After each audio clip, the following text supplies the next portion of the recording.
Global পয়েন্টের সঙ্গে আপনাদেরকে আবারও স্বাগত জানাচ্ছি, যেখানে আমরা তুলে ধরছি যাচাইকৃত নির্ভরযোগ্য আন্তর্জাতিক মানের সংবাদ। নিয়মিত এমন আপডেট পেতে চ্যানেলটি সাবস্ক্রাইব করতে ভুলবেন না।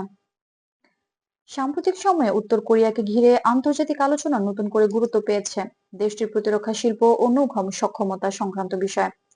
কিছু অনলাইন ভিডিও ও সামাজিক যোগাযোগ মাধ্যমে দাবি করা হচ্ছে উত্তর কোরিয়ার নেতা কিম জং উন আরও ক্ষেপণাস্ত্র উৎপাদন সম্পর্কিত কারখানা নির্দেশ দিয়েছেন এবং একই সঙ্গে একটি প্রথম পারমাণবিক সাবমেরিন সামনে এসেছে।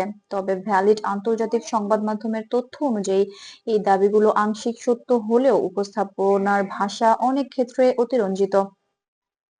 রয়টার্স, বিবিসি এবং অ্যাসোসিয়েটেড প্রেস এর প্রতিবেদনে বলা হয়েছে কিম জং উন সাম্প্রতিক সময়ে উত্তর কোরিয়ার প্রতিরক্ষা শিল্প সংক্রান্ত কয়েকটি স্থাপনা পরিদর্শন করেছেন।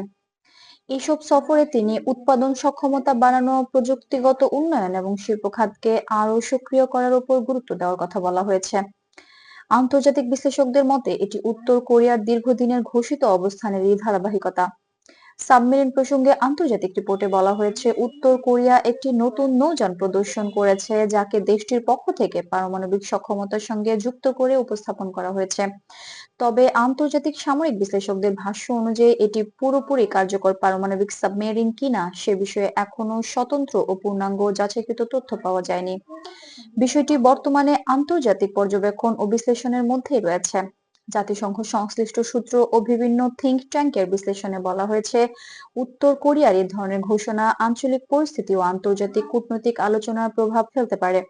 তবে এখন পর্যন্ত কোনো দেশ বা সংস্থা তাৎক্ষণিক কোনো প্রক্রিয়ামূলক পদক্ষেপের ঘোষণা দেয়নি। নিরাপত্তা বিশ্লেষকদের মতে উত্তর কোরিয়ার প্রতিরক্ষা শিল্প ও নৌ সক্ষমতা সংক্রান্ত তথ্যগুলোকে সতর্কতার সঙ্গে মূল্যায়ন করা প্রয়োজন, কারণ অনেক ক্ষেত্রে দেশটির ঘোষণাগুলো স্বাধীনভাবে যাচাই করা কঠিন হয়ে পড়ে। ফলে আন্তর্জাতিক মহল সাধারণত এসব বিষয় পর্যবেক্ষণ ও বিশ্লেষণের মাধ্যমে দেখছে। বর্তমানে প্রাপ্ত তথ্য অনুযায়ী উত্তর কোরিয়ার এই সাম্প্রতিক নির্দেশনা ও নৌ সক্ষমতা নিয়ে আন্তর্জাতিক আলোচনা চলমান রয়েছে। বিস্তারিত প্রযুক্তিগত তথ্য এখনো প্রকাশ করা হয়নি, এবং পরিস্থিতি কোন দিকে যাবে তা নির্ভর করছে ভবিষ্যৎ কূটনৈতিক যোগাযোগ ও আন্তর্জাতিক প্রতিক্রিয়ার উপর। গ্লোবাল পয়েন্টের পক্ষ থেকে এটাই ছিল আজকের আপডেট। সঠিক ও নিরপেক্ষ সংবাদ পেতে আমাদের চ্যানেলটি সাবস্ক্রাইব করুন। ভিডিওটি তথ্যবহুল মনে হলে লাইক দিন এবং অন্যদের সঙ্গে শেয়ার করতে ভুলবেন না। ধন্যবাদ।